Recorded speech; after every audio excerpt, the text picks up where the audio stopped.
ମଣିଷ ମରିବା ପୂର୍ବରୁ ଭଗବାନ କୃଷ୍ଣ କେଉଁ ତିନୋଟି ସଂକେତ ଏ ମଣିଷକୁ ଦେଇଥାନ୍ତି। ମଣିଷ ହେଲେ କିଛି ବୁଝିପାରେ ନାହିଁ। ସେ ପୁଣ୍ୟ କରିବା ବଦଳରେ ପାପ କରିବାର ଲାଗିଥାଏ। ଭଗବାନଙ୍କ ନାମ ସ୍ମରଣ କରିବା ବଦଳରେ ସେ ଆହୁରି ପାପ କର୍ମ କରି ମୋହମାୟା ଲୋଭ ଭିତରେ ବୁଡ଼ି ରହିଥାଏ। ହଁ ଦର୍ଶକ ବନ୍ଧୁ, ତ ଆମେ କିଛି ମନଗଢ଼ା କଥା କହୁନୁ। ଜଗନ୍ନାଥ ଦାସଙ୍କର ଭାଗବତରେ ଏହା ମଧ୍ୟ ଉଲ୍ଲେଖ ଅଛି। ଭଗବାନ କୃଷ୍ଣ ଏ ମଣିଷ ସମାଜକୁ ଏମିତି ଏକ ତିନୋଟି ସଂକେତ ଦେଇଥାନ୍ତି ଯେ ମଣିଷ ଯଦି ସେ ତାଙ୍କ ସଂକେତ ଅନୁସାରେ ହରିନାମ ଜପ କରେ ତାହେଲେ ସେ ମୋକ୍ଷ ପ୍ରାପ୍ତି ହୋଇଥାଏ। ଯଦି ସେ ଅଣଦେଖା କରି ଏ ମୋହମାୟା ଭିତରେ ବୁଡ଼ି ରହେ ତାହେଲେ ସେ ନର୍କଗାମୀ ହୋଇଥାଏ। ଏହା ଯୁଗେ ଯୁଗେ ଅଛି ଏବଂ ରହିବ। ତ ଦର୍ଶକ ବନ୍ଧୁ, ଆଜି ଆପଣମାନଙ୍କୁ ମୁଁ ସେହି ଗୁରୁତ୍ୱପୂର୍ଣ୍ଣ ତିନୋଟି ସଂକେତ ବିଷୟରେ କହିବି। ତ ଆଶା କରେ ଭିଡ଼ିଓଟିକୁ ଗୋଟିଏ ଲାଇକ୍ କରି ଚ୍ୟାନେଲଟିକୁ ସବସ୍କ୍ରାଇବ୍ କରିଦେବେ ଏବଂ ଆପଣଙ୍କ ସାଙ୍ଗସାଥି ବନ୍ଧୁବାନ୍ଧବ ନିକଟକୁ ଭିଡ଼ିଓଟିକୁ ସେୟାର କରିଦେବେ, ଯାହାଫଳରେ କି ସେମାନେ ମଧ୍ୟ ଏହି ସଂକେତ ଗୁଡ଼ିକ ଜାଣିପାରିବେ। ତ ଦର୍ଶକ ବନ୍ଧୁ, ଭଗବାନ କୃଷ୍ଣ ଆମକୁ ଗୋଟିଏ ଏହି ପୃଥିବୀକୁ ହାଟ କରିବା ପାଇଁ ପଠାଇଛନ୍ତି।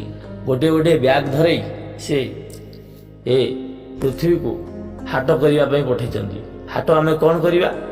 ସେ ବ୍ୟାଗ୍ରେ କ'ଣ ପୁରେଇବା ନା ଭଲ ଏବଂ ମନ୍ଦ ପୁରେଇବା, ପାପ ଏବଂ ପୁଣ୍ୟ ପୁରେଇବା, ଧର୍ମ ଏବଂ ଅଧର୍ମ ପୁରେଇକି ବ୍ୟାଗ୍ ଯେତେବେଳେ ଫୁଲ୍ ହେବ ଆମେ ଯିବା। ଦର୍ଶକ ବନ୍ଧୁ, କିନ୍ତୁ ଆମର ଏ ମଣିଷ ସେ ସବୁବେଳେ ପାପ ଅଧର୍ମ ଏଇଭଳି ପୂରଣ କରିକି ଯାଇଥାଏ, ଧର୍ମ ପୂରଣ କରିନଥାନ୍ତି। ପ୍ରାୟତଃ 100ରୁ 40% ଲୋକ ହିଁ ଭଲ କର୍ମ କରିକି ଯାଇଥାନ୍ତି। ଆଉ ଯେତିକ ରହିଲେ 60% ସମସ୍ତେ ନର୍କରେ ହିଁ ପଡ଼ନ୍ତି। କାହିଁକି? ଏ ମଣିଷ ଯେହେତୁ ଶ୍ରେଷ୍ଠ ଜୀବ ପୃଥିବୀର, ତ ସେ ଜାଣିଶାଣି ଏ ମଣିଷ ସବୁଠାରୁ ଚାଲାକ ଚତୁର ହୋଇ ମଧ୍ୟ ମୂର୍ଖ ହୋଇଯାଏ। କାହିଁକି?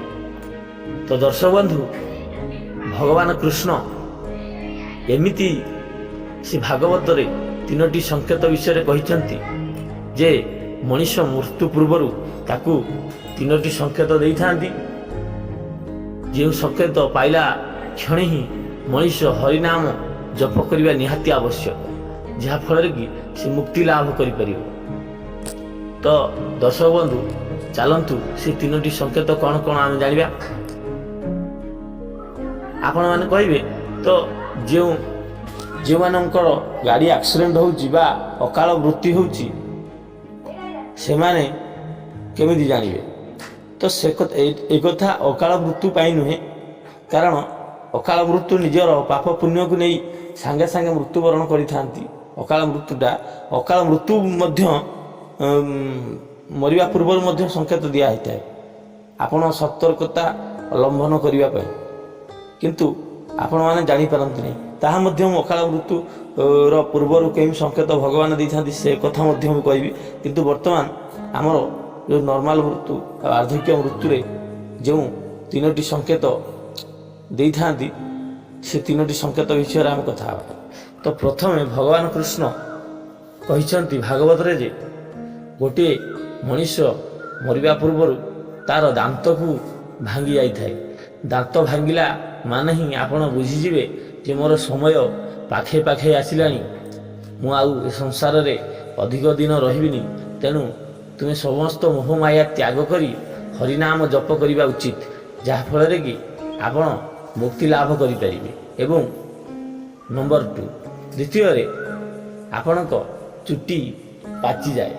ଚୁଟି ପାଚିଲା କ୍ଷଣି ହିଁ ଆପଣ ଜାଣିଯିବା ଦରକାର ଯେ ଭଗବାନ କୃଷ୍ଣ ଏଇ ଆମ ଯେଉଁ ସଂସାରକୁ ଯେଉଁ ହାଟ କରିବା ପାଇଁ, ସଉଦା କରିବା ପାଇଁ, ସପିଂ କରିବା ପାଇଁ ପଠାଇଥିଲେ ସେ ସପିଂର ବେଳ ହେଇଗଲାଣି। ସେ ପୁନର୍ବାର ଆମକୁ ଡାକୁଛନ୍ତି। ତେଣୁ ଏ ମୋହମାୟା ଛାଡ଼ି ହରିନାମ ଜପ କଲେ ହିଁ ଆମେ ମୋକ୍ଷ ପ୍ରାପ୍ତି କରିବା। ଆପଣମାନେ କହିପାରିବେ ଯେ ଆଜିକାଲି ତ ଛୋଟ ଛୋଟ ଛୁଆଙ୍କର ମଧ୍ୟ ଚୁଟି ପାଚିଯାଏ।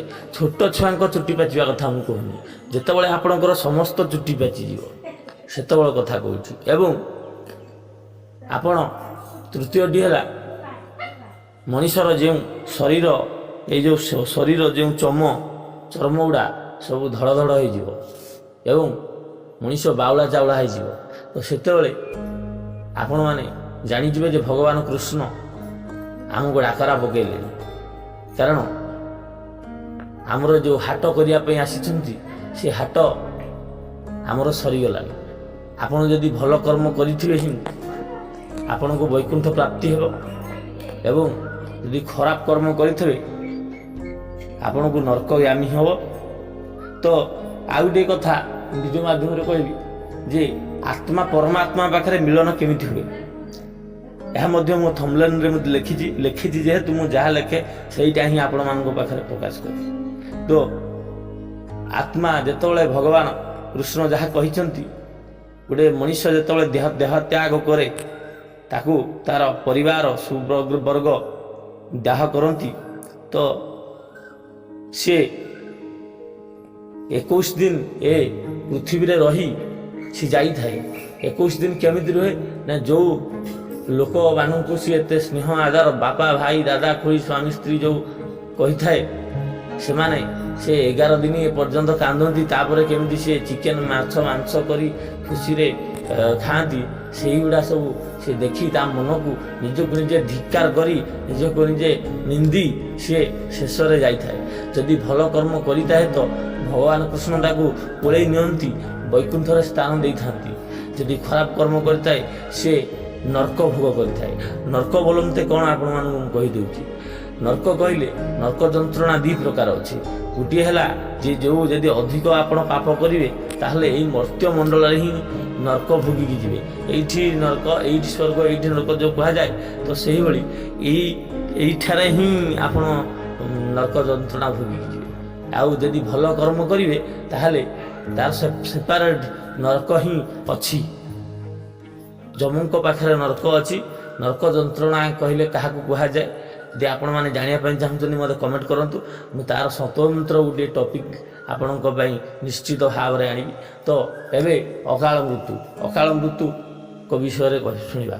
ତ ଅକାଳ ମୃତ୍ୟୁ ମଣିଷ ମରିବା ପୂର୍ବରୁ ତାକୁ ଭଗବାନ କୃଷ୍ଣ ମଧ୍ୟ ସଂକେତ ଦେଇଥାନ୍ତି। କ'ଣ ସଂକେତ? ସେ ସଂକେତ ଜମା ଗୋଟିଏ ହିଁ ଦେଇଥାନ୍ତି। ଗୋଟିଏ ସଂକେତ ଦେଲେ ହିଁ ଆପଣ ବୁଝିଯିବା ଦରକାର। ଆପଣମାନେ ଦେଖିବେ ସାଧାରଣ ଭାବରେ ଯେତେବେଳେ ଯେକୌଣସି ମଣିଷର ମୃତ୍ୟୁ ପାଖେଇ ଆସିବ ବା ଦିନେ ଦୁଇ ଦିନ ଥିବ ମୃତ୍ୟୁ ହେବା ପାଇଁ, ତ ସେ ଯେଉଁ ପରିସ୍ରା କରିବ ସେ ପରିସ୍ରା ତ୍ରିବେଣୀ ଧାରାରେ ବହିବ। 3 ଧାରାରେ ଯଦି ସବୁ ପ୍ରାୟତଃ 2 ଧାରାରେ ବହିଥାଏ, ଯଦି 3 ଧାରାରେ ବହିଲା ପରିସ୍ରା ଆପଣମାନେ ଜାଣିଯିବେ ଯେ ଏ ଦିନେ କିମ୍ବା 2 ଦିନ ଭିତରେ ବା ସେଇ ଦିନ ମଧ୍ୟ ଆପଣ ମୃତ୍ୟୁ ହୋଇପାରେ। ତ ଏହା ଅକାଟ୍ୟ ସତ୍ୟ, ଏହା ହାଡ଼ିଦାସ ମାଳିକାରେ ମଧ୍ୟ ଉଲ୍ଲେଖ ଅଛି। ତ ଦର୍ଶକ ବନ୍ଧୁ, ମୁଁ ଆଶା କରେ ଆଜିର ଭିଡ଼ିଓଟି ଆପଣଙ୍କୁ ନିଶ୍ଚିତ ଭଲ ଲାଗିଥିବ।